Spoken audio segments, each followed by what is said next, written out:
Hello there, weary soul, and welcome to this quiet corner of history where time moves slowly and the modern world feels beautifully distant. I'd love to know where in the world you're tuning in from today and what time it is for you. Feel free to leave a comment and let me know. If you enjoy this style of calm, immersive journey into the past, go ahead and click that subscribe button so you don't miss future adventures together. Tonight, let's allow the stresses of our rushed modern lives to melt away as we travel back to a time when survival itself was an art form. You'll discover how medieval communities faced winters that were far more brutal than anything we experience today. Winters that tested every aspect of human ingenuity and endurance, yet revealed remarkable innovations and social bonds that kept entire villages alive through months of unforgiving cold. Imagine yourself slowly awakening from the deepest sleep you've ever known.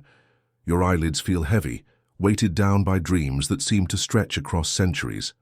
As consciousness gradually returns, the first thing that strikes you isn't sight, but sound. There's a peculiar crackling, rhythmic and alive, accompanied by the softest whisper of moving air. Your body feels different somehow, wrapped not in familiar cotton sheets but in something rougher, coarser against your skin. Wool, perhaps, but thicker than anything you've ever felt. The texture speaks of hands that wove it with purpose, understanding that this fabric might mean the difference between life and death in the months ahead.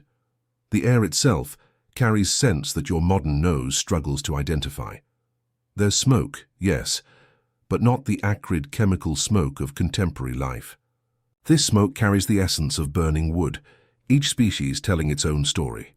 Oak burns steady and strong, releasing a deep, earthy aroma that speaks of ancient forests.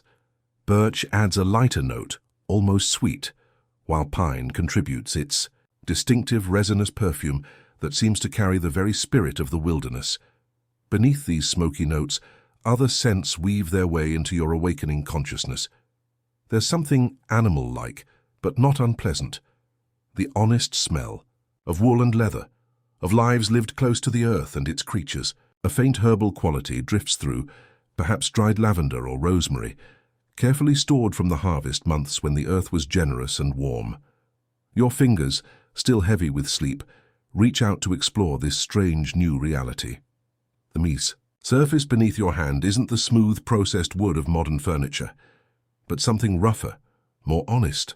Your fingertips trace the natural grain, feeling the subtle imperfections that speak of trees that grew slowly, patiently, through decades of changing seasons. The crackling sound grows more distinct as your hearing sharpens.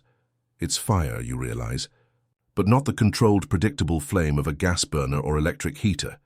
This is a living fire, one that breathes and dances, consuming fuel with an appetite that must be constantly fed and carefully tended. Each crack and pop tells of wood surrendering itself to flame, releasing energy stored up through years of sunlight and rain. As your eyes finally flutter open, the world that greets you is bathed in golden, flickering light. The illumination isn't harsh or artificial, but warm and alive, casting dancing shadows that seem to tell stories on rough stone walls. The light comes from a hearth, massive and ancient-looking, where flames leap and play among logs that seem enormous compared to anything you might toss into a modern fireplace. The room around you feels both intimate and vast. The ceiling disappears into shadows above, supported by heavy wooden beams that seem to have been carved from trees of impossible size. These timbers bear the marks of the hands that shaped them, heads marks and tool scratches that speak of work done with patience and skill rather than mechanical precision. Your bed, if it can be called that, sits low to the ground, built into an alcove that provides shelter from drafts. The mattress beneath you isn't filled with modern springs and foam, but with something that crackles softly when you move. Straw, perhaps, or dried rushes, covered with those rough woolen blankets that feel increasingly precious with each passing moment. The walls around you tell their own story. Stone, fitted together with such precision that mortar seems almost unnecessary, yet you can see where skilled hands applied it, smoothing and shaping until the barrier between inside and outside became absolute. These aren't decorative stones chosen for their beauty, but functional ones selected for the ability to keep the deadly cold at bay. In the dancing firelight, you begin to notice details that speak of a life lived with careful attention to. Every resource, Herbs hang in dried bundles from the rafters, their leaves rustling softly in the warm air rising from the fire. Clay pots and wooden bowls sit on rough shelves, each one shaped by hands that understood their purpose intimately.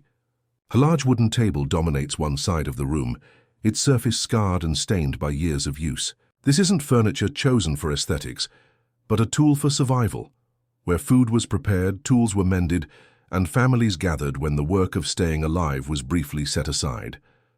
The fire itself draws your attention with almost hypnotic power.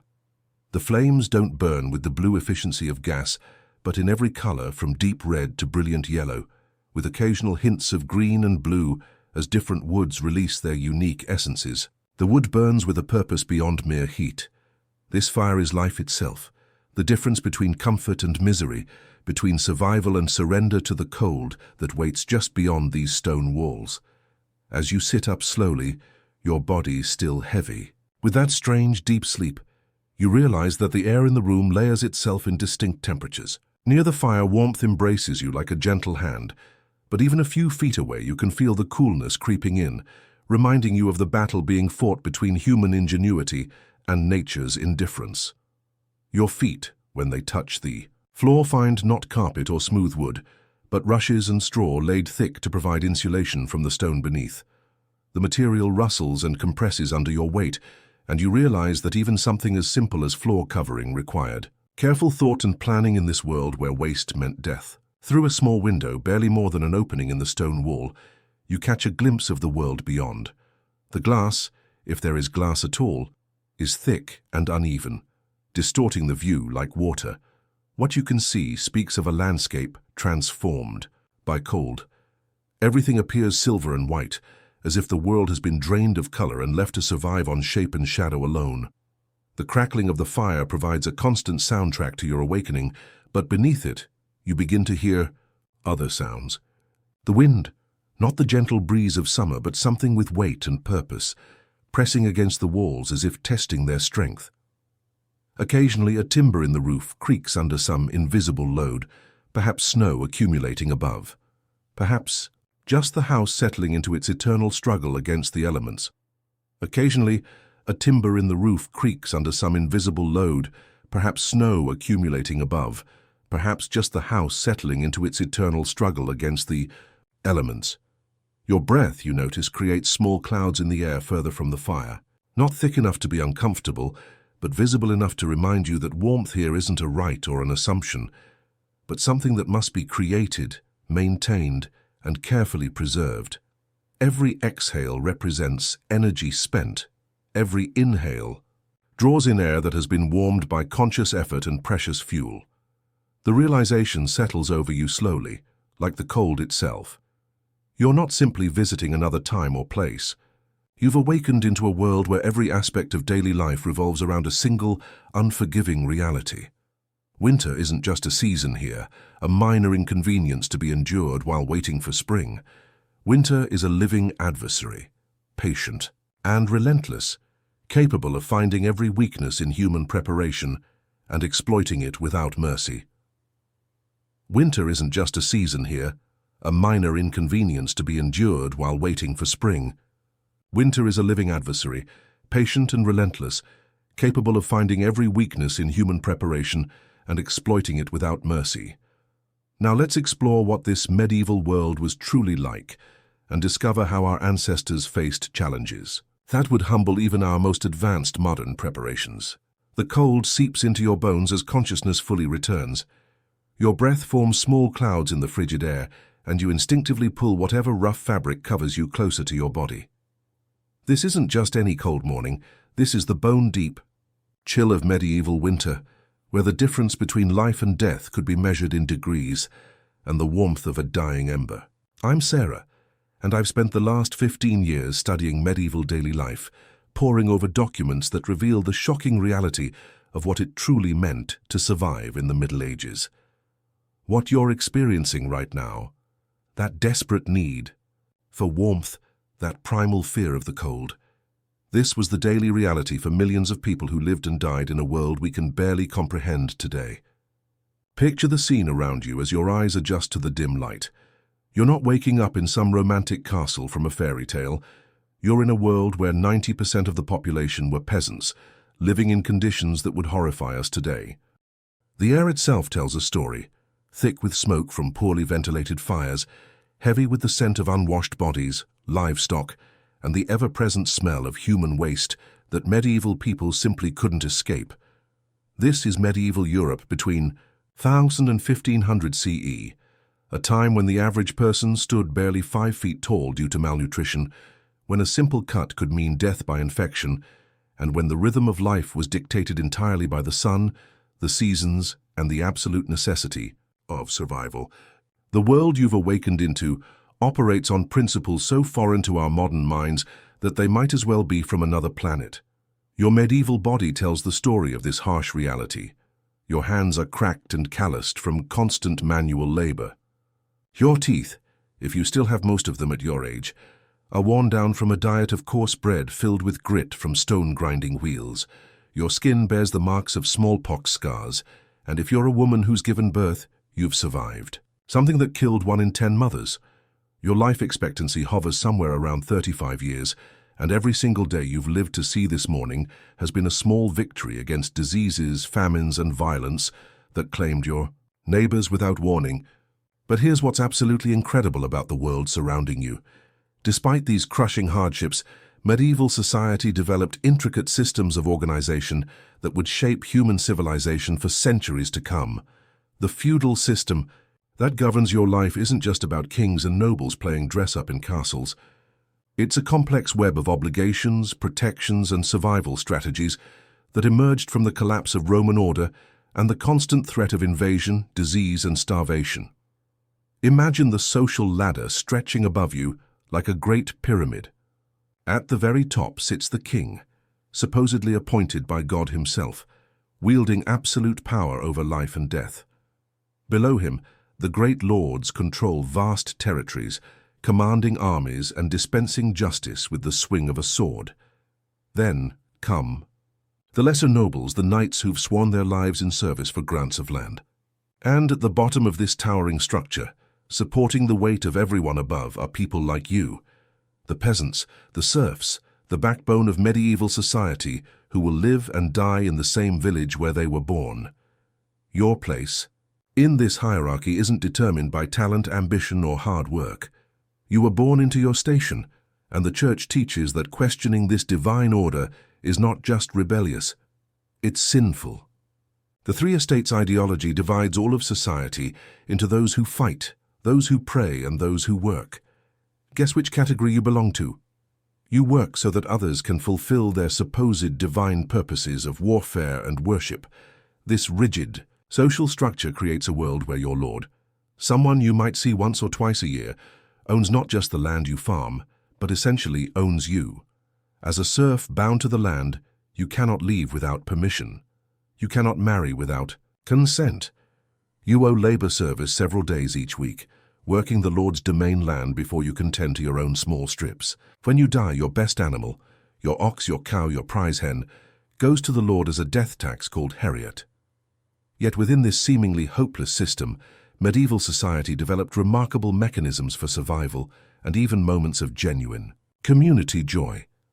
The village where you live operates like a small universe unto itself, with its own rhythms, relationships, and unwritten rules that govern everything from when to plant crops to who gets the best spot at Sunday Mass. Your day begins before dawn, not by choice but by necessity. There are no clocks as we know them.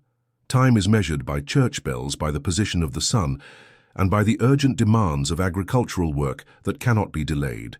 Spring planting, summer tending, autumn harvest, winter survival. These aren't just seasons, they're chapters in an annual story where the slightest mistake could mean death for you and everyone you love. The manner system that shapes your daily existence operates on principles of mutual obligation that create both security and suffocating limitation. Your Lord provides protection from bandits and neighboring wars, access to his mill and oven, and theoretically ensures you won't starve during bad harvests. In return, you provide labor, produce, and absolute loyalty. It's a system born from the desperate need for stability in a world where central authority had collapsed and violence lurked just beyond every horizon. But here's the most shocking aspect of your medieval existence. Not the poverty or the back-breaking labor, but stepping into a mental universe so alien it's like landing on another planet. Picture believing that the entire cosmos revolves around you, literally, with Earth sitting motionless at the center of creation, while sun, moon, and stars dance attendance like celestial servants. Imagine living where disease arrives not from bacteria, but from bad air and sinful thoughts, where the exact moment of your birth determines your personality through stellar mathematics, and where the end of the world isn't a distant possibility, but an approaching certainty that could arrive tomorrow morning. Your relationship with the natural world around you pulses with an intimacy modern people have completely forgotten. Your hands know which plants heal fever and which ones stop hearts. Your eyes read weather patterns like modern people read weather apps.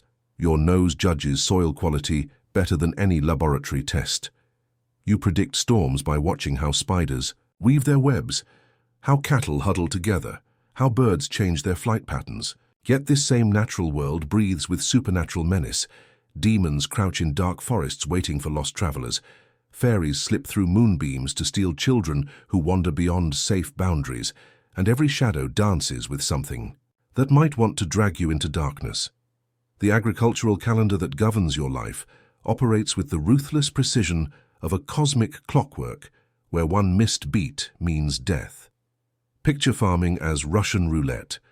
Miss the narrow planting, window by even a week, and your family faces starvation. Fail to bring in the harvest before autumn, rains turn your grain to mush and everyone you love dies slowly through the winter months. Store your precious grain carelessly, and rats will throw a feast while your children waste away. Every agricultural decision carries life or death weight, and there's no insurance, no emergency services, no government assistance. Just you, your knowledge, and the indifferent forces of nature deciding whether you live to see another spring. Your relationship with technology is simultaneously primitive and ingeniously adapted to harsh realities. The heavy plow that breaks the thick European soil represents centuries of gradual innovation. The three-field system that maximizes crop rotation while maintaining soil fertility demonstrates sophisticated understanding of agricultural science. The watermills and windmills that grind your grain harness natural forces with remarkable efficiency. Yet you have no glass windows, no chimneys, no understanding of hygiene that would prevent most of the diseases killing your neighbors. As your medieval morning continues, and the cold gradually releases its grip on your awakening body, you begin to contemplate the structure that surrounds you, not just the social hierarchy that determines your place in the world, but the physical reality of medieval architecture that will either shelter you from the elements or become your tomb if the next fire spreads too quickly. But first, let's understand the medieval home where you've awakened, a structure that represents both ingenious adaptation to harsh realities and a death trap waiting for the smallest spark to turn your world into an inferno. Here's something that will absolutely shock you about where these people lived, because what I'm about to reveal about medieval homes will change everything you thought you knew about survival and danger. I'm talking about houses that were basically giant kindling boxes, built with materials that modern fire marshals would have nightmares about. Imagine this. You're a medieval peasant, and your entire world, your shelter, your possessions, your family's survival, depends on a structure made primarily of wood and straw. Not just any wood, mind you, but often green timber that hadn't been properly seasoned, timber that would warp and crack as it dried, creating gaps that would feed oxygen directly into any fire that started. The walls of these homes tell an incredible story of ingenuity born from desperation. Picture the process. First, they'd construct a wooden frame using techniques passed down through generations, massive oak posts joined together with wooden pegs and mortise and tenon joints. But here's the kicker. Between these wooden bones, they'd fill the gaps with wattle and daub, which sounds sophisticated until you realize it's basically just woven sticks plastered with a mixture of mud, animal dung, and straw. Now, the roofing situation was where things got absolutely insane. Thatch roofing wasn't just common, it was virtually universal among the lower classes. We're talking about thick layers of straw, reed, or rushes, sometimes up to 2 feet thick, all held in place by wooden battens. This created a roof that was surprisingly effective at keeping out rain. But here's the problem. It was essentially a massive fire accelerant sitting right above your head. Let me paint you the sensory picture of what fire meant in these conditions. The moment a single spark landed on that thatch, maybe from a neighbor's chimney, maybe from a torch carried too carelessly through the streets, you'd hear this soft, crackling sound, almost like someone crumpling paper. But within minutes, that gentle crackling would become a roar as the flames raced across the roof faster than a person could run. The smell would hit you first, not just smoke, but the acrid stench of burning straw mixed with the sickly sweet odor of melting daub and the sharp tang of burning wood. The heat would become unbearable within moments, and here's the truly horrifying part. The timber frame that held everything together would actually conduct the fire downward, like a network of highways carrying destruction directly into the heart of your home. But wait, it gets worse. These weren't isolated houses scattered across the countryside. Medieval towns were packed tight, with buildings literally touching each other, sharing walls, creating what fire experts today would call the perfect storm. When one house caught fire, it didn't just threaten that single family. It threatened entire neighborhoods. Take the case of medieval London, where I've spent countless hours studying fire records. In 1212, a fire started in Southwark and jumped across London Bridge, consuming thousands of buildings. The chronicles describe people trapped between walls of flame, with nowhere to run because the streets were so narrow and the buildings so tightly packed. The fire moved so fast that families had mere minutes to grab whatever they could carry before their entire world was reduced to ash. And here's something that'll blow your mind about medieval construction. They actually knew how dangerous this was. City ordinances from the 13th century onward repeatedly tried to regulate building materials, requiring tile or slate roofs in certain areas, mandating wider streets, even specifying the height of chimneys. But here's the brutal reality. Poor people couldn't afford safer materials. Thatch was cheap, readily available, and easy to work with. Stone and tile required skilled craftsmen and resources that most families simply didn't have. The social implications of this fire risk created a fascinating dynamic. Wealthy merchants and nobles increasingly built their homes with stone foundations, tile roofs, and multiple exits. They positioned their houses strategically, often with gardens or courtyards that could serve as fire breaks. Meanwhile, the working classes remained trapped in what were essentially fire-prone shanty towns, where a single accident could wipe out generations of accumulated possessions in minutes. But here's where medieval ingenuity really shines through: the terror. Communities developed incredibly sophisticated firefighting techniques using the primitive tools available. They organized bucket brigades that could stretch for blocks, with designated water carriers who knew every well and cistern in the neighborhood. They created fire hooks, long poles with metal hooks that could pull down burning thatch before flames spread to adjacent buildings. Some towns even had designated fire wardens who would patrol during dry seasons, watching for the first wisps of smoke. The psychological impact of living with this constant threat shaped medieval culture in ways we can barely imagine today. Families would sleep with their most precious possessions within arm's reach, not because they feared thieves, but because they knew they might have less than 5 minutes to escape a fire. Children learned to identify the smell of smoke before they could properly walk. Entire communities developed almost supernatural awareness of wind patterns because they knew that a strong wind during a fire could mean the difference between losing one house and losing an entire district. The seasonal rhythms of fire risk created their own social calendar. Summer months brought the highest danger, with dried thatch acting like massive tinderboxes under the hot sun.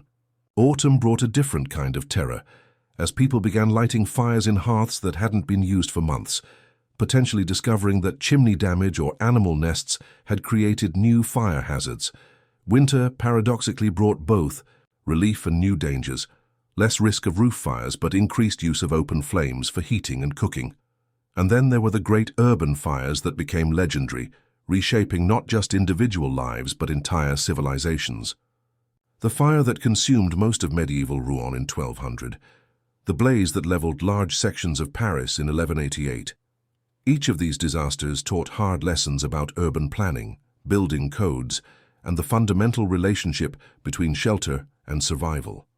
What amazes me most about studying these medieval housing conditions is how they reveal the incredible resilience of human communities.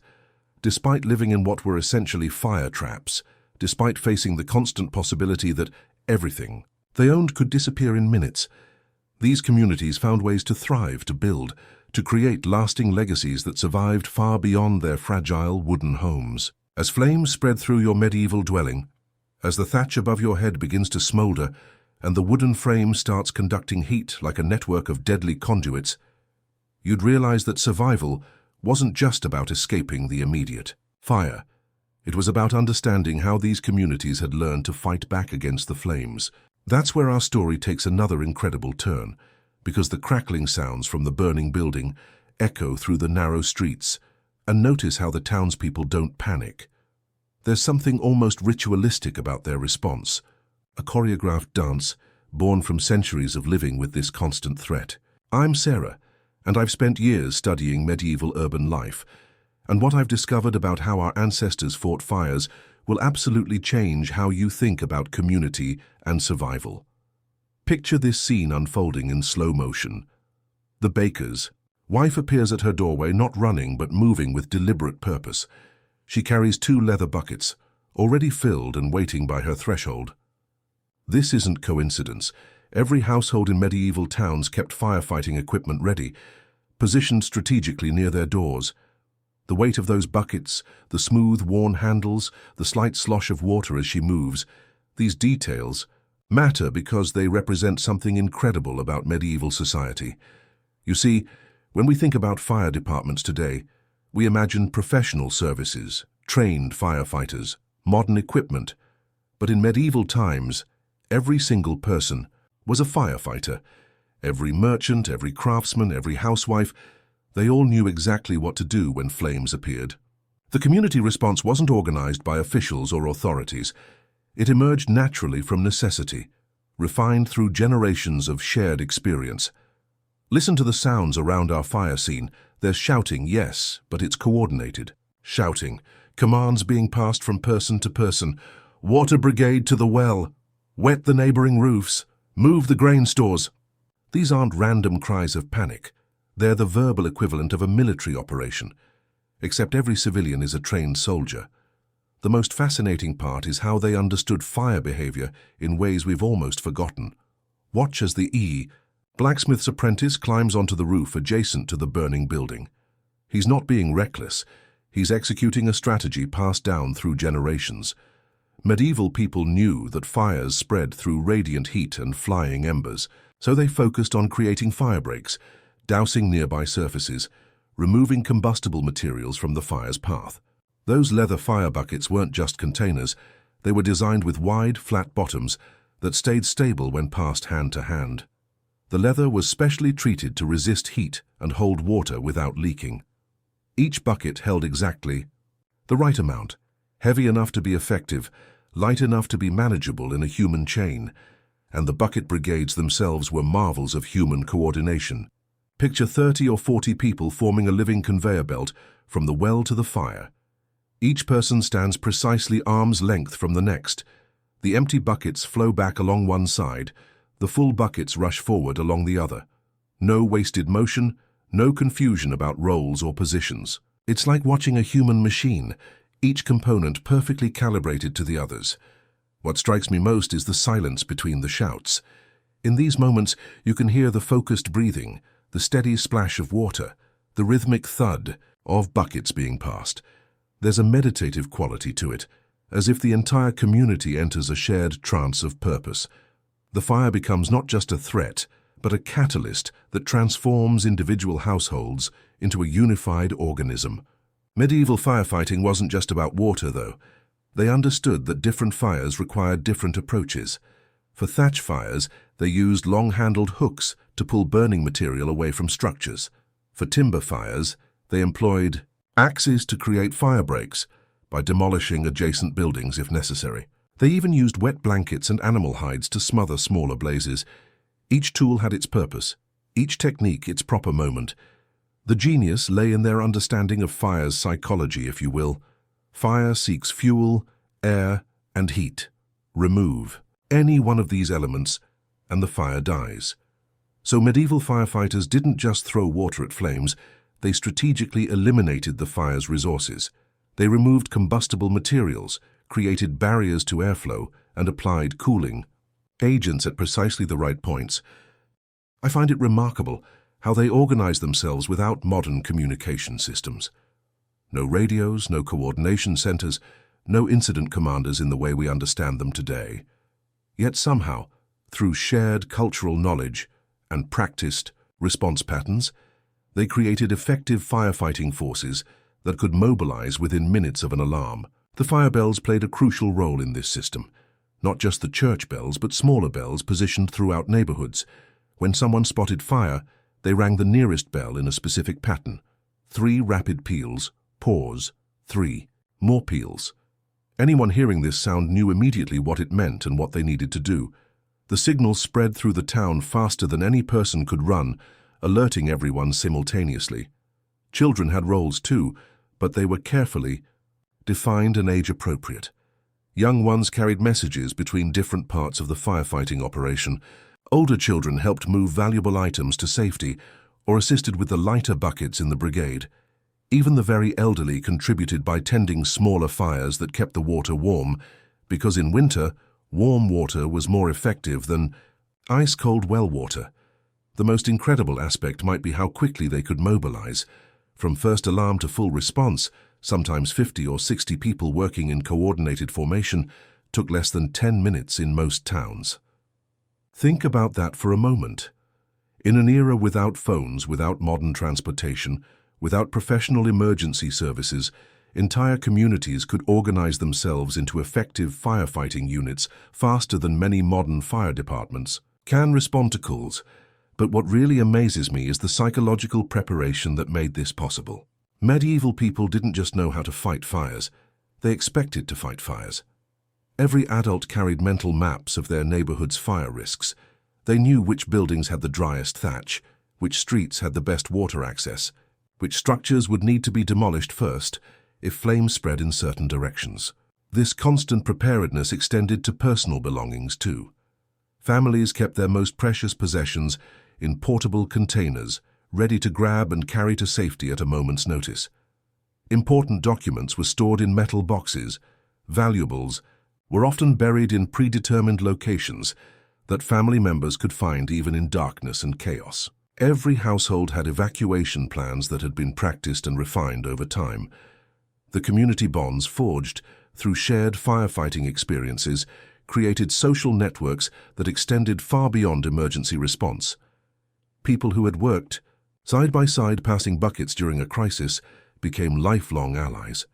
Neighborhoods that had successfully saved each other's homes developed fierce loyalty and mutual support systems. The shared trauma and triumph of fighting fires together became foundational experiences that shaped medieval urban culture. And here's something that'll blow your mind. They were incredibly good at it. Medieval firefighters, using nothing but human power, simple tools and community coordination, often contained major fires that modern equipment might struggle with. They understood their enemy intimately. They knew how fire moved, what it needed, how to starve it of resources. Most importantly, they never fought alone. They knew how fire moved, what it needed, how to starve it of resources. Most importantly, they never fought alone. As dawn breaks over your medieval town, as the last embers of the night's crisis slowly fade into cold ash, and the community begins to assess what was lost and what was saved, you realize that what you've witnessed isn't just emergency response. It's something deeper. It's the essence of what it meant to be human in an age when survival demanded not just individual strength, but collective wisdom, shared courage, and the kind of community bonds that modern society has largely forgotten. But understanding medieval firefighting is just the beginning, because as dawn breaks over your medieval town, painting the sky in soft hues of gold and rose, the community moves with the fluid purposefulness of people whose survival depends on understanding exactly what each new day demands. The acrid smell of last night's fire still lingers in the air, mixing with wood smoke from countless hearths and the earthy scent of morning frost beginning to release its grip on the cobblestones. I'm Thomas, and I've chronicled these resilient communities for more years than I care to count, documenting how ordinary people faced extraordinary challenges with nothing but ingenuity, determination, and the kind of mutual support that could mean the difference between life and death. What unfolds in these early hours will absolutely blow your mind, because it reveals human adaptability in ways our comfortable modern lives have made us forget. Picture Margaret, the baker's wife we met during the fire. She stands in her doorway, not surveying damage but calculating resources. Her mind works like a precise instrument, measuring what was lost against what remains, determining which neighbors will need bread today and which will need shelter. This isn't charity in the way we understand it. It's survival mathematics, the complex equations that keep medieval communities alive. Watch as she moves through her morning routine. Every gesture is purposeful, nothing wasted, nothing left to chance. She checks her grain stores first, not just quantity, but quality. Medieval people could tell by touch, by smell, by the way. Grain poured from one container to another, whether it had absorbed too much moisture, whether rats had contaminated it, whether it would last through the next harsh weeks. The fire from last night created new realities that must be acknowledged and adapted to immediately. 3 families lost their homes completely, but here's what's incredible. Within hours, not days, those families have places to sleep, access to food, and plans for rebuilding. This isn't bureaucracy or organized relief efforts. This is community survival instinct, refined through centuries of crisis and recovery. John the carpenter appears at Margaret's door, but he's not there for bread. He's there because he knows she has the sharpest eye for measuring timber in the town, and the burned-out families will need accurate assessments of what building materials can be salvaged and what must be replaced. Their conversation takes place in a professional shorthand, developed over years of working together during crises. Here's the kicker that'll absolutely amaze you. They're already planning not just to rebuild, but to rebuild better. Medieval communities learned from every disaster, incorporating hard-won knowledge into each new construction. Those houses that burned last night had certain weaknesses, perhaps thatch that was too dry, perhaps timber joints that weren't properly sealed. The new structures will address these flaws, making the entire neighborhood more resilient. But individual survival depended on skills that modern people have completely lost. Watch old William as he demonstrates the lost art of reading weather. Patterns without any instruments except his own senses. He shows young apprentices how the behavior of birds, the direction of wind, the quality of light filtering through morning clouds can predict whether this day will be suitable for outdoor work or whether everyone should prepare for sudden changes. Every medieval person carried in their head an incredibly detailed calendar of seasonal tasks that could not be delayed or ignored. Today, being early winter, certain activities become urgent while others are impossible. Food preservation techniques that were optional in autumn become matters of life and death now. Firewood that seemed adequate 2 weeks ago suddenly requires careful rationing calculations. Margaret returns from the well with water that looks clear, but carries risks invisible to the naked eye. Medieval people developed sophisticated techniques for purifying water using simple filtration methods, layers of sand, charcoal, and clean cloth that could remove many contaminants. They boiled water not because they understood bacteria, but because generations of experience had taught them that boiled water caused less illness. The psychological aspects of medieval survival fascinate me most. These people lived with uncertainties that would drive modern individuals to anxiety disorders, yet they developed mental frameworks that allowed not just survival, but moments of genuine contentment and joy. They found security not in controlling their environment, but in trusting their communities and their own hard-won competencies. Watch how information flows through the town this morning. No newspapers, no radio, no internet, yet everyone knows within hours exactly what happened during the night, who needs help, what resources are available, and what dangers might be approaching. This communication network operates through market, gossip, work conversations, and the shared awareness of people whose lives are intimately connected.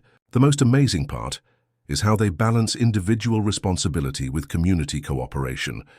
Each family must be self-sufficient enough to survive independently, yet connected enough to provide and receive help when needed.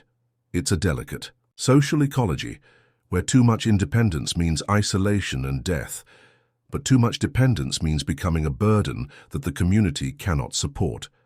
Survival skills that every medieval person possessed would seem like specialized expertise. Today, they could identify edible plants, preserve food without refrigeration, treat minor injuries with herbal remedies, predict weather patterns, repair tools and household items, and maintain fires that could burn efficiently for hours without constant attention. Their relationship with technology was fundamentally different from ours. They didn't expect tools to work without maintenance, systems to function without human intervention, or resources to be available without personal effort. Every piece of technology in medieval life required understanding, care, and skill to operate effectively. A poorly maintained plough could mean crop failure. A badly tended fire could mean death from cold. The daily routine that emerges as morning progresses reveals the incredible complexity of seemingly simple medieval life. Every task requires decisions that modern people never face. What to eat depends not just on preference, but on what foods will provide the energy needed for the day's work while preserving stores for future needs. What to wear depends on weather, planned activities, and the state of clothing that must last for years, not seasons. I find it remarkable how medieval people managed time without clocks or schedules in the modern sense. They operated on what scholars call task time, working until jobs were completed rather than until predetermined hours elapsed. Yet somehow, they coordinated complex community activities, maintained seasonal rhythms, and balanced competing demands on their energy and attention. The morning continues with activities that reveal another layer of medieval survival wisdom. Children aren't just playing, they're learning skills through games that will be essential for their adult survival. Boys practice with wooden swords, not just for entertainment, but to develop reflexes and strength they might need for community defense. Girls learn elaborate songs that actually contain important information about herbal remedies, seasonal timing, and household management. Even the way medieval people moved through their physical environment demonstrated survival adaptations. They walked differently, with awareness of ground conditions, weather changes, and potential dangers that constant alertness to their surroundings had developed into unconscious habit. Their hands remained busy during conversations, mending tools, preparing materials, or performing small tasks that contributed to household efficiency. As the morning progresses toward the middle hours of the day, you begin to understand that medieval daily survival wasn't just about having enough food and shelter. It was about maintaining the complex web of relationships, skills, knowledge, and resources that made continued existence possible in a world where there were no safety nets, no backup systems, and no authorities to rely on except the accumulated wisdom of communities that had learned to survive together. Which brings us to perhaps the most fundamental survival challenge of all. Let's explore the fascinating world of medieval sustenance, where every meal represented a triumph over scarcity, and every preserved food item could mean the difference between life and death when winter tightened its grip on the land. I'm Elena, and I've spent decades studying medieval food systems, and what I've discovered will completely change how you think about cooking, eating, and the incredible ingenuity our ancestors displayed when facing food insecurity that makes modern shortages seem trivial by comparison. The medieval approach to sustenance wasn't just about filling stomachs. It was an intricate science of survival that required skills, timing, and community cooperation that modern people can barely comprehend. Picture Agnes checking her family's grain stores on this cold morning, but she's not just counting quantities. Her experienced hands sift through the barley, feeling for the subtle changes in texture that indicate moisture content, checking for the distinctive musty smell that warns of mold formation, listening for the different sounds that healthy grain makes compared to grain that's been compromised by storage problems. Every grain of barley, every preserved apple, every strip of salted pork represents careful calculations made months earlier during harvest time.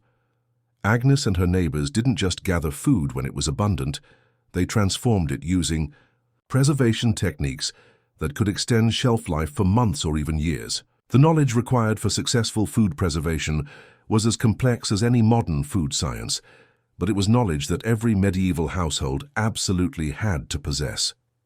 Watch Agnes as she demonstrates the lost art of making pottage, the thick stew that sustained medieval communities through the harshest months. This isn't just throwing ingredients into a pot, it's a carefully orchestrated process that maximizes nutrition while minimizing waste. She starts with grains that have been soaked overnight, not just to soften them, but to begin breaking down compounds that make them difficult to digest. The herbs she adds aren't chosen for flavor alone, though medieval people definitely cared about taste. Each herb serves multiple purposes. Some aid digestion, others help preserve the mixture. Still others provide vital nutrients that might be missing from the limited winter diet.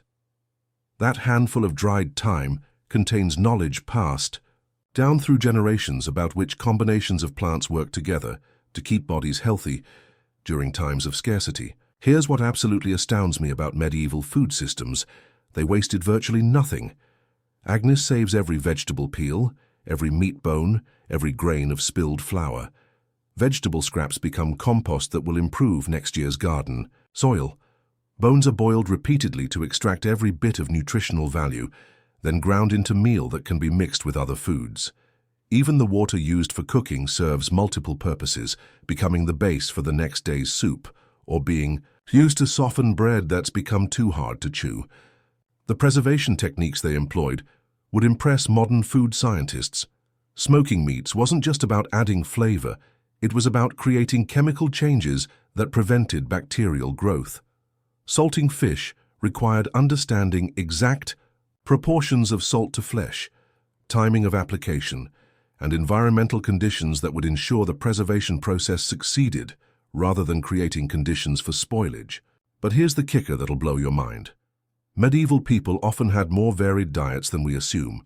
While quantities might be limited, they utilized an incredible range of plants, animals, and preparation methods that created surprising nutritional diversity. They knew which wild greens provided essential nutrients during the hunger gap of late winter and early spring, when stored foods were running low, but new crops hadn't yet matured. Martha, Agnes's neighbor, specializes in dairy preservation. Hand-watching her work is like observing a master chemist. She understands exactly how environmental temperature, humidity, and timing affect the cheese-making process.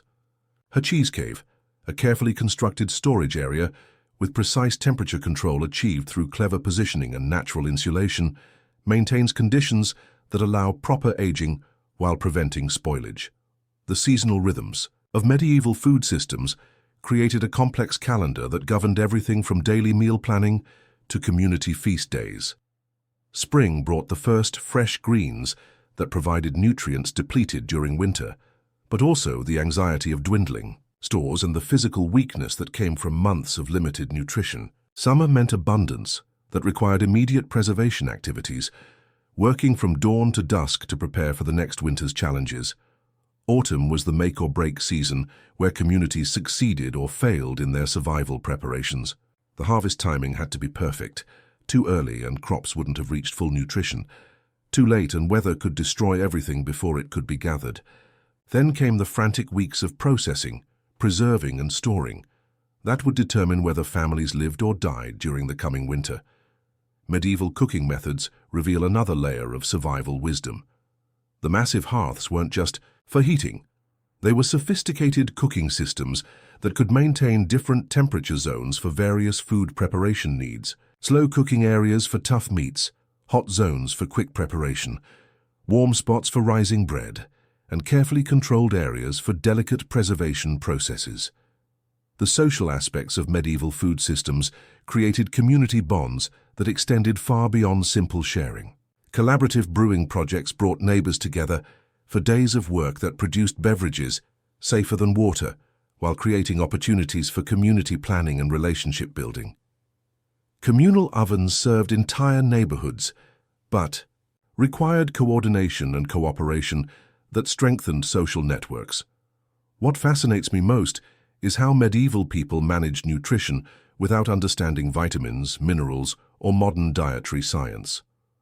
Through trial and error over generations, they developed food combinations that provided balanced nutrition. They knew that certain foods prevented specific illnesses, that particular preparations made nutrients more accessible, and that timing of consumption could affect how well bodies utilized available food. The psychological aspects of medieval eating reveal incredible mental resilience. These people could find satisfaction and even pleasure in foods that modern individuals might consider barely edible. They developed appreciation for subtle flavors, gratitude for simple abundance, and social rituals around eating that created meaning beyond mere survival. Storage technology in medieval households was surprisingly sophisticated. Root cellars dug to precise depths where ground temperature remained constant, grain bins designed to prevent rodent access while allowing air circulation, and meat storage, areas that took advantage of natural refrigeration during cold months, while providing protection from spoilage during warmer periods. The economics of medieval food involved complex calculations that considered not just current needs, but future uncertainties. How much to consume now versus how much to save for harder times. How much to trade with neighbors versus how much to keep for family security. How much risk to take in trying new preservation methods versus sticking with proven techniques that might be less efficient. Medieval people understood that food security wasn't just about having enough calories. It was about maintaining the energy and health needed for the physical labor that their survival demanded. Medieval people understood that food security wasn't just about having enough calories. It was about maintaining the energy and health needed for the physical labor that their survival demanded. They needed nutrition that could sustain hard work in difficult conditions, that could help bodies fight off infections and injuries, and that could maintain mental clarity for the constant decision-making that medieval life required. The ingenious solutions they developed for food challenges reveal human creativity under pressure. When grain supplies ran low, they knew exactly which wild foods could extend stores without causing illness. When preservation methods failed, they had backup strategies for salvaging what they could and compensating for losses. When weather disrupted normal growing seasons, they had alternative crops and foraging techniques that could provide emergency nutrition. As winter deepened and food stores diminished, medieval communities faced choices that would test not just their preparation skills but their social bonds. The sharing protocols, the rationing strategies, and the community support systems that emerged during these challenging times reveal the true strength of medieval social organization. When illness or injury struck in medieval times, and it struck often mercilessly without warning, communities faced threats that modern medicine conquers with a simple prescription. But these weren't helpless people waiting to die. They were sophisticated healers who had built an intricate network of medical knowledge through centuries of necessity, observation, and the kind of desperate innovation that emerges when failure means death.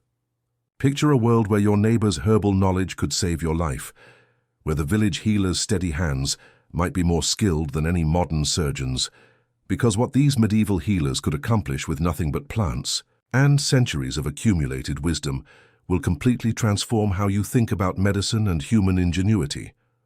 I'm Marcus, and I've dedicated my life to understanding medieval medicine, and what I've discovered will absolutely astonish you.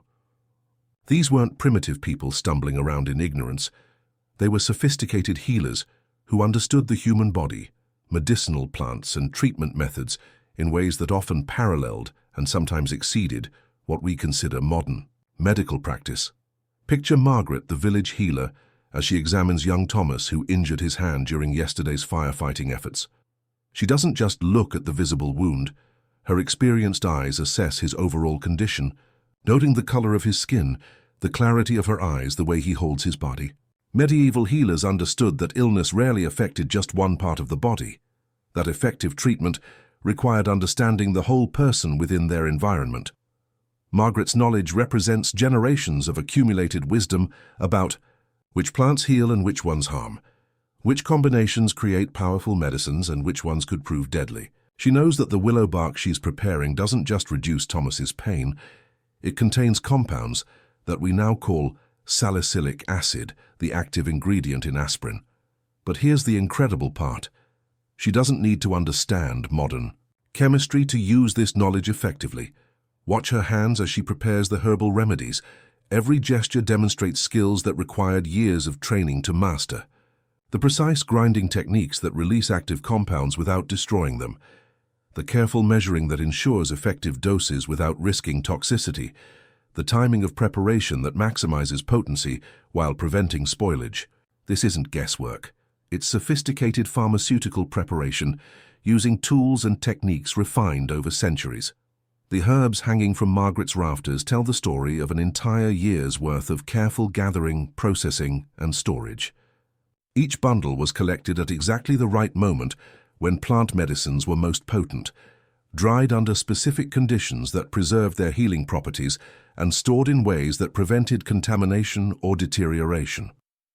Medieval healers understood seasonal rhythms of plant medicine that modern pharmaceutical companies are still studying, but medieval medicine extended far beyond herbal remedies. Margaret examines Thomas's wound with techniques that demonstrate sophisticated understanding of infection prevention. She cleans the injury with solutions that we now know have antimicrobial properties, applies dressings that promote healing while preventing contamination, and provides aftercare instructions that reflect deep knowledge of how bodies heal themselves when given proper support. The diagnostic methods medieval healers employed might seem strange to us, but they were based on careful observation of symptoms and patterns that allowed surprisingly accurate assessment of medical conditions. They understood that the color and consistency of urine could indicate internal problems, that the rhythm and quality of pulse could reveal heart and circulation issues, that the appearance of skin and eyes could signal various illnesses. Medieval surgeons performed complex operations including cataract removal, bladder stone extraction, and even some forms of brain surgery, often with success rates that wouldn't shame modern practitioners. The psychological aspects of medieval healing reveal another layer of sophistication.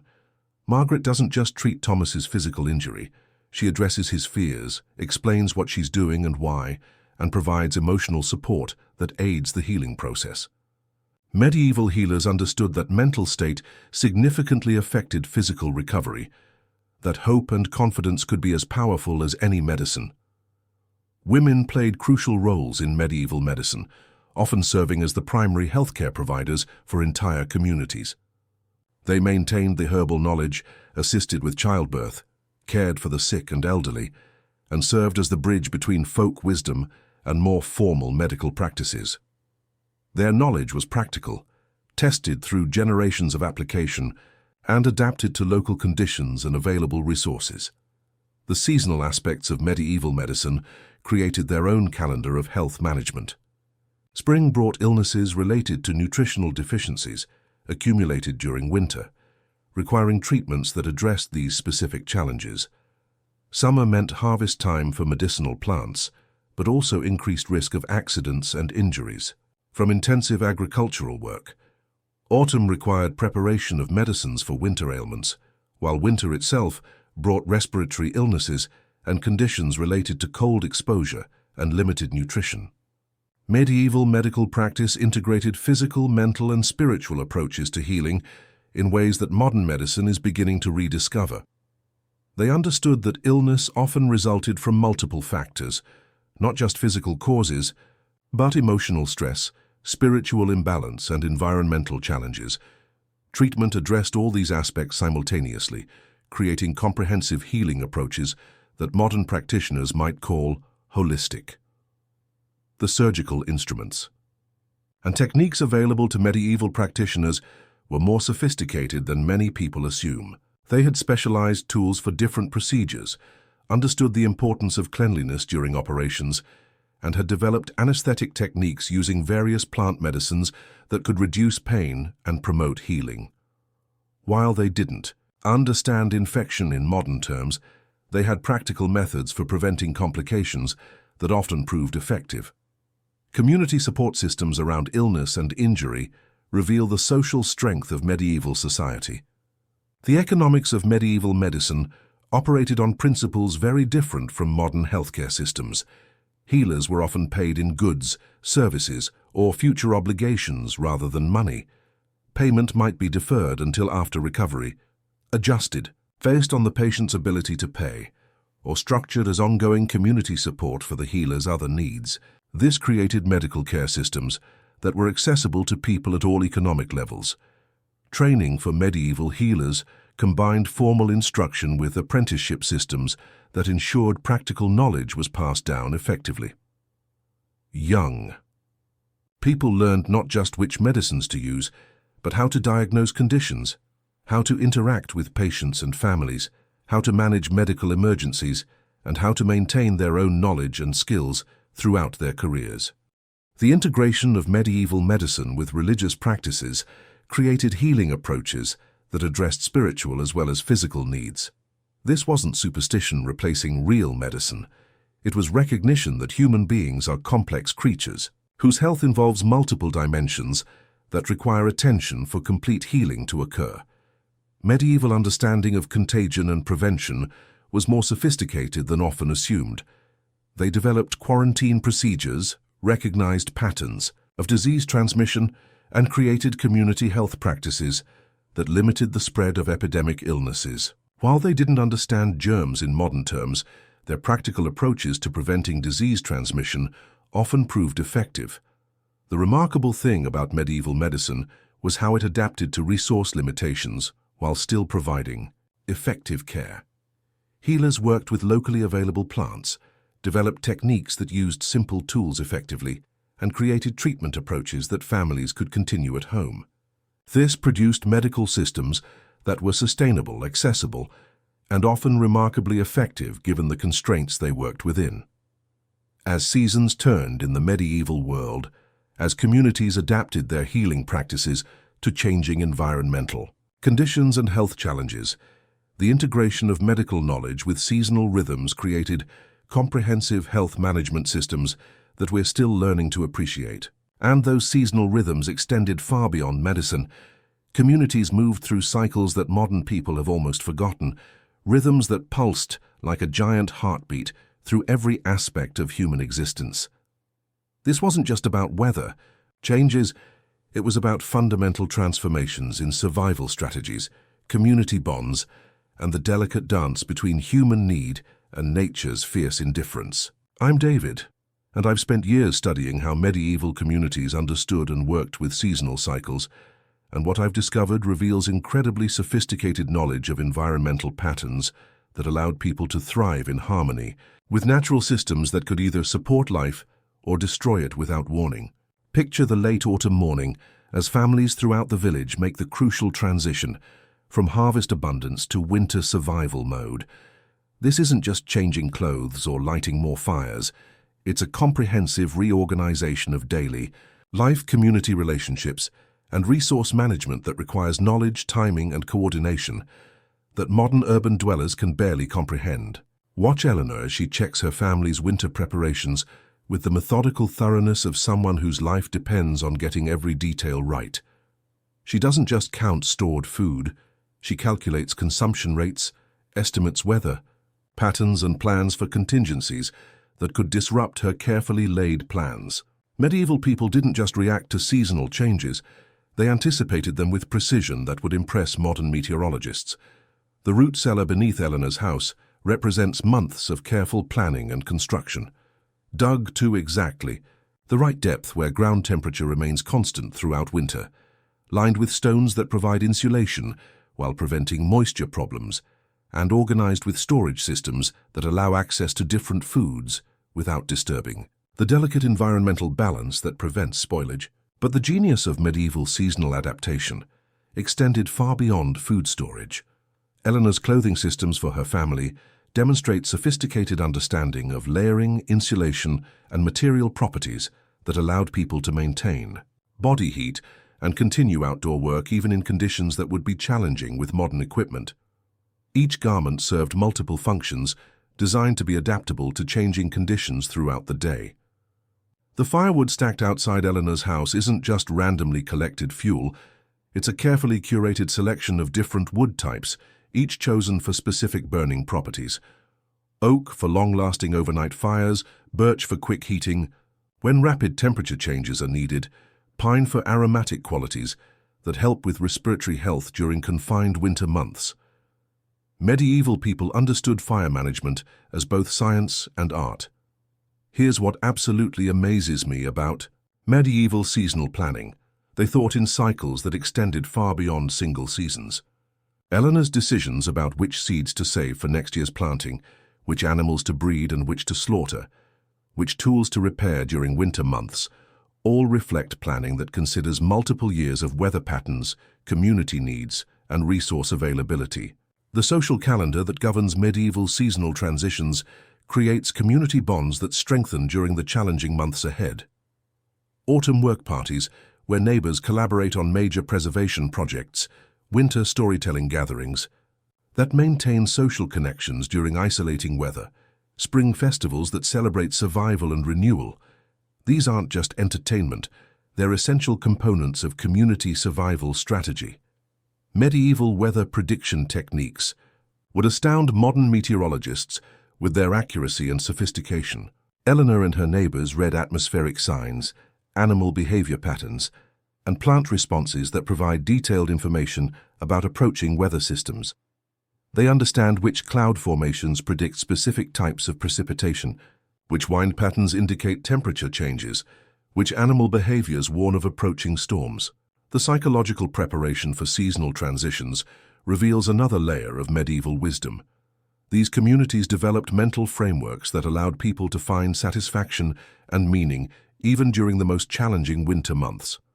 They created indoor activities that provided purpose and productivity, social traditions that maintained community connections, and spiritual practices that offered hope and comfort during dark periods. These communities developed mental frameworks that allowed people to find satisfaction and meaning even during the most challenging winter months. Agricultural knowledge integrated seasonal awareness with sophisticated understanding of soil management, crop rotation, and plant biology. Medieval farmers knew exactly when to plant different crops based on complex calculations involving soil temperature, moisture levels, astronomical observations, and local microclimate conditions. Their three-field system represents agricultural science that sustained European communities for centuries. The craft production that occupied winter months wasn't just busy work to pass time, it was essential economic activity that created tools, clothing, and household items needed for the coming year. Eleanor and her family use winter months to repair and create the equipment they'll need for spring planting, summer maintenance, and autumn harvest. Every hour spent in winter craft work represents investment in future survival. Medieval understanding of seasonal nutrition reveals remarkable knowledge of how dietary needs change throughout the year. Eleanor adjusts her family's eating patterns, not just based on available foods, but on understanding how different seasons place different demands on human bodies. Winter diets emphasize warming foods and stored nutrients. Spring diets focus on cleansing and renewal.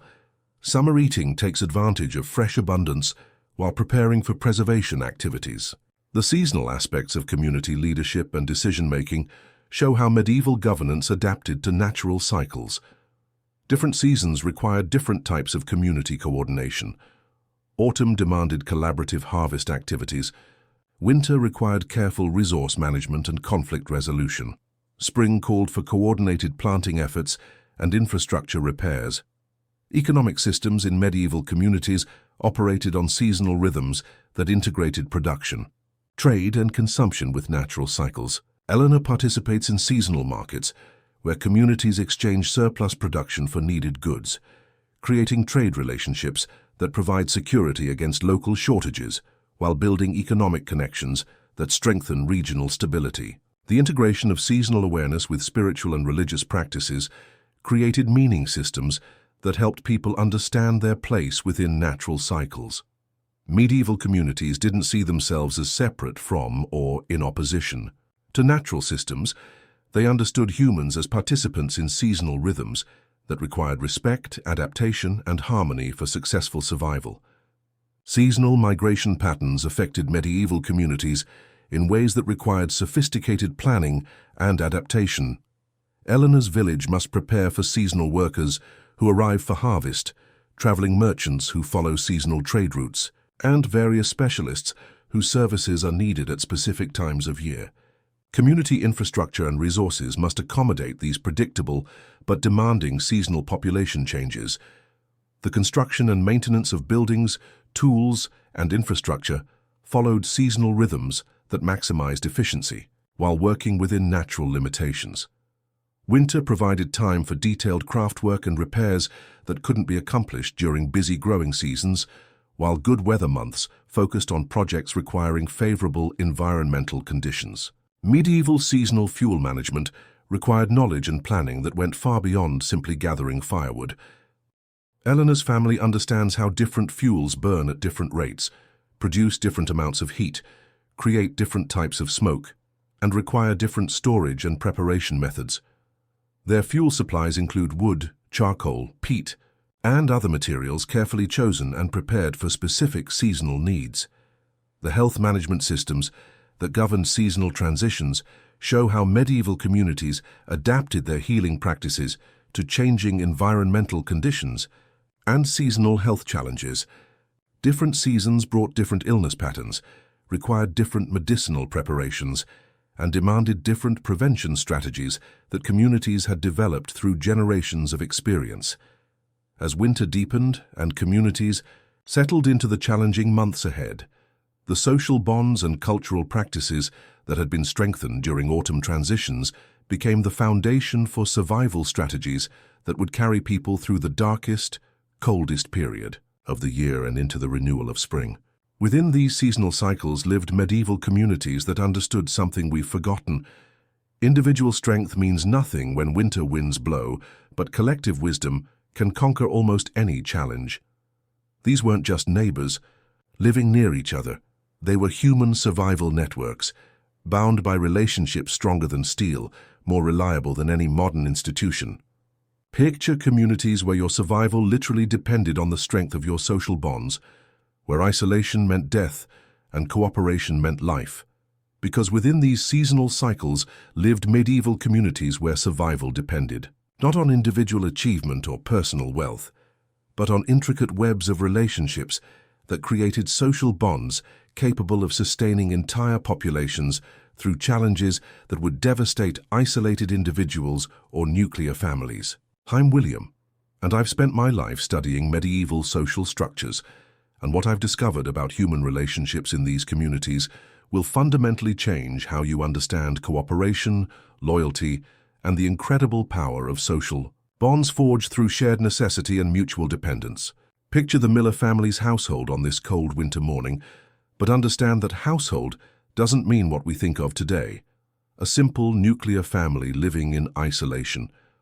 William the Miller's dwelling houses not just his wife and children, but his elderly parents, his unmarried sister, 2 apprentices learning his trade, a widowed cousin with her young children, and sometimes traveling relatives who need temporary shelter.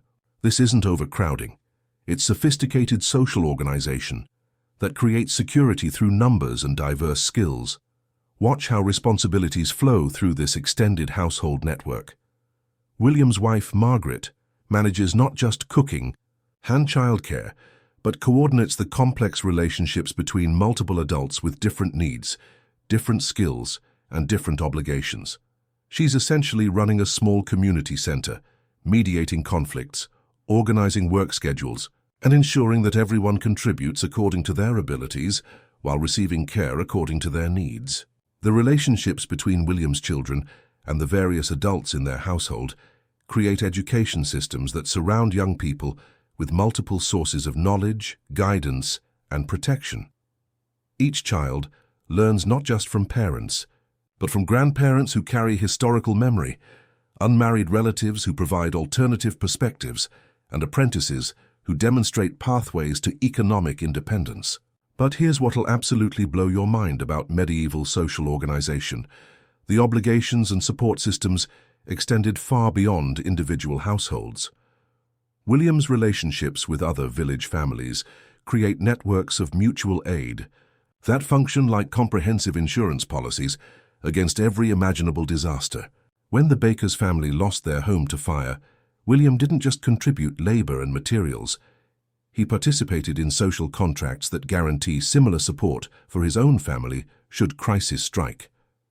The guild system that governs William's work as a miller demonstrates how medieval communities created professional relationships that provided economic security while maintaining quality standards and training systems. Fellow millers aren't just competitors, they're members of a brotherhood that shares technical knowledge, provides mutual support during equipment failures, coordinates pricing to prevent destructive competition, and ensures that essential services remain available to the community. Medieval marriage represents strategic alliance building that extended support networks across family lines and created connections that could span multiple communities. When William's eldest daughter marries the blacksmith's son from the neighboring village, she's not just finding personal happiness, she's creating economic partnerships, political connections, and mutual aid agreements that benefit both extended families for generations. The fascinating thing about medieval social bonds is how they balanced individual identity with collective responsibility.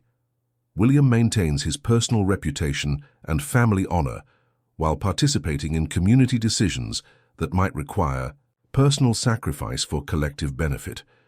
These weren't societies that eliminated individual achievement. They were communities that understood individual success was impossible without collective support. Religious communities provided another layer of social organization that created bonds transcending family and economic relationships. The local monastery doesn't just offer spiritual services, it serves as education center, hospital, library, agricultural research station, and emergency resource provider. The monks aren't separate from community life, they're integral to the social fabric that makes medieval settlements sustainable. Watch how information flows through these social networks during times of crisis or opportunity, when travelers bring news of distant events, when weather patterns suggest changes in growing conditions, when political developments might affect local communities. The social bonds between families, guilds, and religious groups become communication systems that ensure everyone receives vital information quickly and accurately. The most remarkable aspect of medieval social relationships might be how they created security.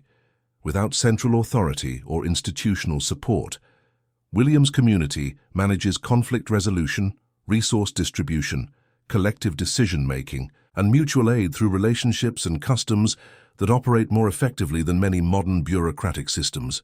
Medieval concepts of honor and reputation weren't just personal vanity, they were social technologies that maintained cooperation and trust within communities where people had to depend on each other for survival. William's reputation for honest dealing, reliable work, and community support isn't just about personal satisfaction, it's his family's most valuable economic asset and social insurance policy. The seasonal rhythms we discussed earlier take on new meaning when understood through social relationship patterns.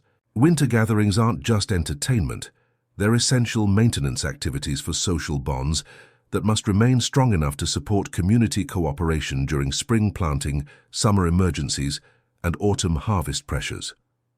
Economic relationships in medieval communities operated through social connections that integrated production, exchange, and consumption with personal relationships and community obligations. William's business dealings with farmers, bakers, and other community members aren't just commercial transactions. They're ongoing social contracts that involve mutual support, shared information, and coordinated planning that benefits everyone involved. Child rearing in medieval communities involved social networks that provided multiple adults as role models, teachers, and protectors for every child. William's children learn not just from their immediate family, but from the entire community of adults who have invested interests in their development and success. This creates educational systems and social support that modern nuclear families struggle to provide alone. The integration of work and social life in medieval communities eliminated the modern separation between professional and personal relationships. William's work relationships with other millers, his trade connections with farmers and bakers, his guild obligations and religious duties all interweave to create comprehensive social networks that provide both economic opportunity and personal support. Medieval communities developed sophisticated methods for including marginalized individuals, widows, orphans, disabled community members, and elderly people who could no longer work independently. These weren't charity cases. They were community members whose different needs were accommodated through social systems that found ways for everyone to contribute according to their abilities while receiving care according to their circumstances. The political dimensions of medieval social bonds created governance systems that balanced individual rights with collective needs through relationship networks rather than abstract legal frameworks. Community decisions emerged through processes that considered multiple family interests, guild concerns, religious obligations, and traditional practices in ways that maintained social harmony while addressing practical challenges. Medieval concepts of loyalty and obligation created social contracts that were both more demanding and more protective than modern institutional relationships. William's obligations to his lord, his guild, his family, and his community required personal sacrifice and consistent contribution, but in return provided security, support, and belonging that sustained people through challenges that would overwhelm isolated individuals. The remarkable thing about these medieval social systems is how they created communities that were simultaneously more restrictive and more supportive than modern society. William had fewer individual choices, but more collective security, less personal privacy but more social connection, fewer opportunities for dramatic personal change, but more certainty about community support during crisis. These relationships were nurtured through medieval traditions that celebrated community bonds while teaching values and skills essential for collective survival. And understanding these cultural practices reveals how ordinary people created meaning, beauty, and joy within the harsh realities of medieval life. These relationships were nurtured through medieval traditions that transformed mere survival into something approaching art. Their cultural expressions were so rich, so deeply meaningful, that they could sustain entire communities through conditions that would break modern societies. They built shared identity, values, and hopes that lifted people above their immediate desperation and connected them to something eternal. I'm Father Benedict, and I've observed these remarkable communities through decades of celebrating their festivals, blessing their marriages, comforting their sorrows, and participating in the cultural traditions that transform mere survival into genuinely human flourishing, even amidst conditions of extraordinary hardship. Picture the Feast of St. Stephen, December 26th, when our community gathers not just to celebrate religious observance, but to participate in traditions that bind us together through shared meaning and collective joy. Watch how young Edmund leads the wassailing procession through the village, carrying the decorated bowl of spiced ale that represents abundance, blessing, and community wish for prosperity in the coming year. The wassailing songs Edmund and his companions sing aren't just entertainment. They're repositories of community memory, agricultural knowledge, and social values passed down through generations. Each verse contains practical information about seasonal timing, community relationships, and spiritual beliefs that guide daily life. The Feast of Fools in January appears to outsiders as mere revelry, but it actually provides structured opportunities for social criticism, tension release, and temporary role reversal that strengthens rather than threatens community hierarchy. When the lowliest serf becomes mock king for a day, everyone learns important lessons about power, responsibility, and human dignity. Watch how Margaret and the other women prepare for Candlemas, February 2nd, when winter's grip begins to loosen, and communities start anticipating spring's return. Their candle-making activities aren't just practical preparation for religious ceremonies. They're communal work sessions that create opportunities for sharing information, strengthening friendships, and passing down skills that young women will need for managing their own households. The intricate customs surrounding Plough Monday reveal how medieval communities integrated work and celebration in ways that honored both practical necessity and spiritual meaning. When Robert the Ploughman leads the decorated ploughs through village streets, blessing them for the coming agricultural season, he's participating in traditions that combine technical knowledge, community cooperation, and religious faith into comprehensive systems for managing the relationship between human needs and natural forces. Medieval seasonal festivals created calendars of meaning that helped people understand their place within cosmic rhythms larger than individual lives.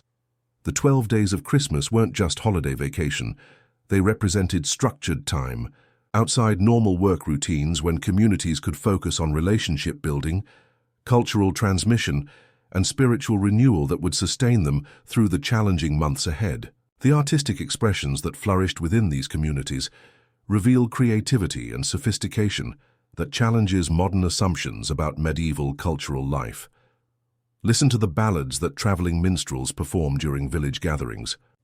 These aren't primitive songs, but complex musical compositions that tell stories, preserve historical memory, and explore themes of love, adventure, heroism, and loss that speak to universal human experiences. Craft traditions that produced the objects of daily life became cultural expressions that created beauty within functionality. The pottery that Martha shapes on her wheel isn't just utilitarian, it's decorated with patterns that connect her. Work to ancient artistic traditions while expressing personal creativity and community aesthetic values. Every household item becomes an opportunity for artistic expression that enriches daily experience. The storytelling traditions that filled winter evenings served educational, entertainment, and cultural preservation functions that modern media struggles to match. When old Thomas tells tales of heroic knights, clever peasants, magical transformations, and moral lessons, he's not just passing time, he's teaching values, preserving cultural memory, and creating shared imaginative experiences that bind community members together through common stories and symbols. Medieval dance traditions reveal how physical movement became cultural expression that strengthened social bonds while providing approved outlets for emotional and physical energy. The circle dances performed during harvest festivals create participation, opportunities for all ages and social levels, while reinforcing community solidarity through coordinated movement and shared rhythm. The religious drama performed during major feast days demonstrates how medieval communities created theatrical experiences that made abstract spiritual concepts accessible through vivid storytelling, elaborate costumes, and community participation. These mystery plays weren't just entertainment, they were educational tools that taught religious doctrine while providing opportunities for artistic collaboration and cultural expression. Food traditions surrounding major celebrations show how medieval communities used feast and fasting cycles to create meaning, build anticipation, and mark important transitions in community life. The elaborate preparations for Easter Sunday, following weeks of Lenten restrictions, created shared experiences of sacrifice and abundance that reinforced spiritual values while strengthening social bonds through collaborative celebration.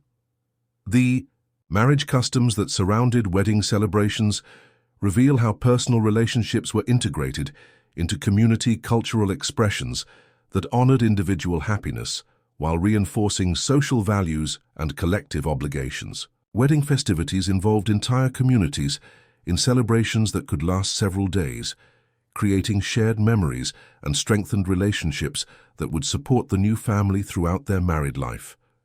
Medieval funeral traditions demonstrate how communities used cultural practices to process grief, honor deceased members, and maintain connections between past and present generations. The elaborate customs surrounding death and burial weren't just religious obligations, they were community healing processes that helped everyone cope with loss while preserving cultural continuity and social stability. The seasonal traditions that marked agricultural transitions show how medieval communities created cultural meaning around practical activities that sustained physical survival. Harvest festivals transformed necessary work into celebrated community achievements, while spring planting ceremonies blessed essential activities with spiritual significance that motivated collective effort and shared responsibility. Guild traditions created professional cultural expressions that honored craft skills while building occupational identity and social cohesion among workers. The elaborate ceremonies surrounding apprenticeship completion, the patron saint celebrations specific to different trades, and the professional standards maintained through guild oversight all contributed to cultural systems that elevated work beyond mere economic activity. Women's cultural traditions, often overlooked in historical records, created parallel systems of meaning and expression that addressed specifically feminine experiences and concerns. The blessing rituals surrounding childbirth, the collaborative traditions of textile production, and the informal networks of knowledge sharing about health, childcare, and household management created rich cultural lives within domestic spheres. The integration of cultural practices with seasonal rhythms created comprehensive meaning systems that helped medieval people understand their lives within larger patterns of cosmic significance. Every tradition connected individual experience to community values, natural cycles, and spiritual beliefs in ways that created coherence and purpose, even during the most challenging circumstances. These cultural expressions weren't just decorative additions to hard lives. They were essential technologies for creating meaning, building relationships, and maintaining hope that made genuinely human communities possible, even under conditions that modern people can barely imagine surviving. And so, as we prepare to leave this medieval world behind, as we consider what these remarkable people accomplished and what they can teach us about resilience, community, and the enduring strength of human spirit, we discover lessons that speak directly to challenges we face in our own time. As our journey through these harsh yet remarkably resilient communities draws to a close, we find ourselves face to face with lessons that reach across 7 centuries to grab our modern hearts and shake us awake. You came here tonight seeking to understand how medieval communities survived winters far more brutal than anything we experience today. And you've discovered something far more profound. These aren't just historical curiosities, they're survival, blueprints, wisdom codes, and profound truths about what it truly means to be human when everything depends on your next decision. The medieval people we've walked among weren't our primitive ancestors stumbling through the dark ages. They were sophisticated survivors who mastered challenges we can barely imagine. I'm Sarah, and as we conclude this exploration together, I'm struck by the profound wisdom embedded in the daily lives of these medieval people who faced challenges that would humble our most advanced technologies and sophisticated systems. What they accomplished, not just surviving but thriving, creating beauty, building lasting communities, and finding meaning in lives that were brutal by our standards, offers insights that our comfortable modern world desperately needs to rediscover. Think about what we've witnessed together during our time in this medieval village. We've seen communities that understood survival wasn't an individual achievement, but a collective art form, requiring cooperation, wisdom, and mutual support that modern society has largely forgotten. When fire threatened to destroy entire neighborhoods, everyone knew exactly what to do, and they did it together, without central planning or professional emergency services. When seasonal transitions demanded complex preparation and resource management, communities coordinated their efforts through relationships and traditional knowledge that ensured everyone's needs were met. These medieval people possessed skills that we've traded away for convenience and comfort. They could read weather patterns in cloud formations and animal behavior, preserve food without refrigeration, maintain fires that burned efficiently all night, treat injuries and illnesses with locally available plants, and coordinate complex community activities without modern communication systems. They understood their environment intimately and worked with natural forces rather than against them. But perhaps most remarkably, they created social systems that provided security and meaning without sacrificing individual dignity or community cohesion. Medieval guilds protected workers while maintaining quality standards.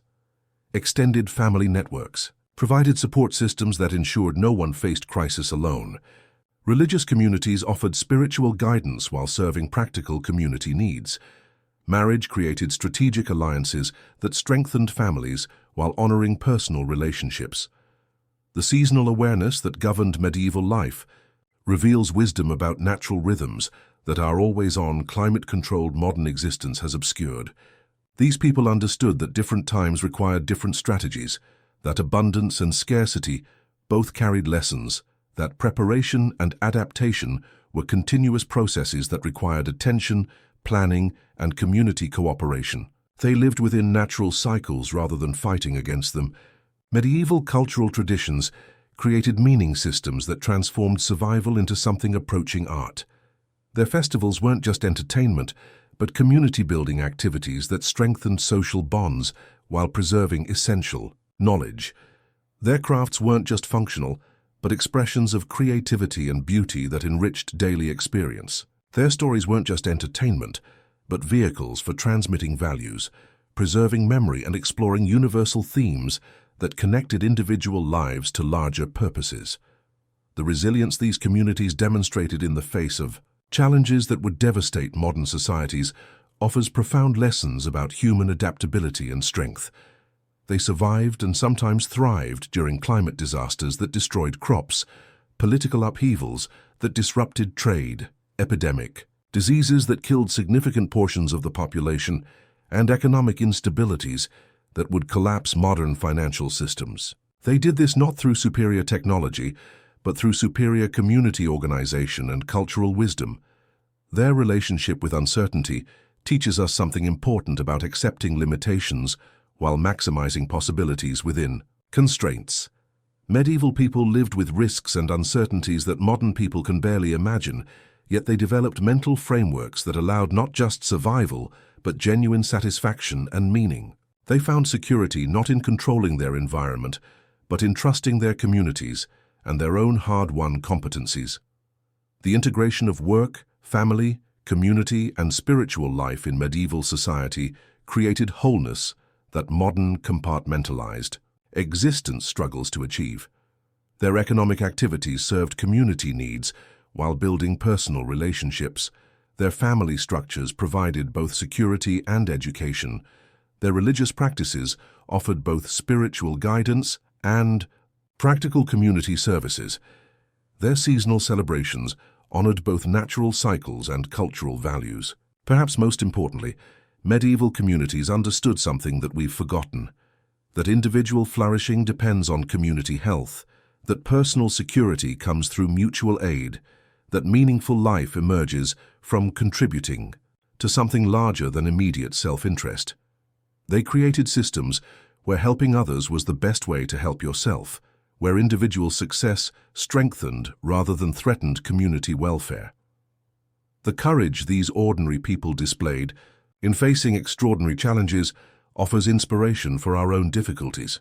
They lived with physical dangers we can't imagine, economic insecurities that would terrify modern populations, and social restrictions that seem unbearable to contemporary minds. Yet they found ways to create joy, beauty, meaning, and genuine human community within these harsh constraints. Their environmental wisdom teaches us about sustainable relationships with natural systems that supported human communities for centuries. They understood limits, worked within natural capacities, and developed renewable practices that maintained, rather than depleted, the resources they depended on. Their agricultural systems improved rather than degraded soil fertility. Their building techniques used local materials efficiently. Their energy systems operated on renewable sources, managed through community cooperation.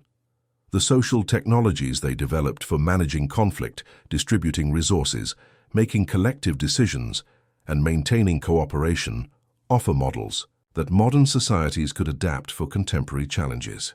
They created systems that balanced individual rights with collective needs, that provided security without eliminating opportunity, that maintained stability while allowing for adaptation and change.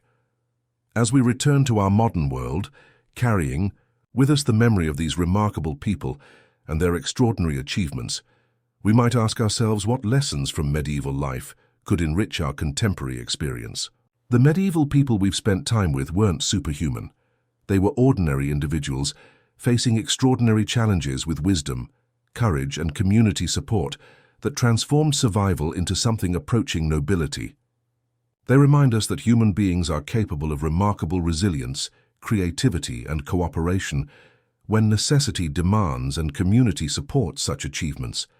Their legacy isn't just historical curiosity, it's practical wisdom about creating Human communities that can flourish under challenging conditions through cooperation, preparation, cultural richness, and the kind of mutual support that makes individual survival possible while creating collective meaning that transcends mere existence. So as you drift off to sleep tonight, comfortable in your warm bed, secure in your modern conveniences, I want you to carry with you something more than just appreciation for these remarkable ancestors.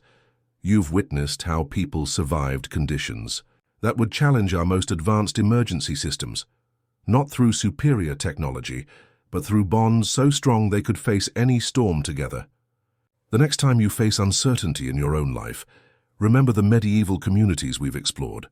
Their wisdom lives on in simple truths, that preparation conquers panic, that neighbors become family when survival depends on cooperation, that the strongest security comes not from what you own, but from who you can count on when everything falls apart. Their strength lives on in you, their wisdom remains available to guide you, and their example reminds us all that we are capable of far more than we usually dare to imagine.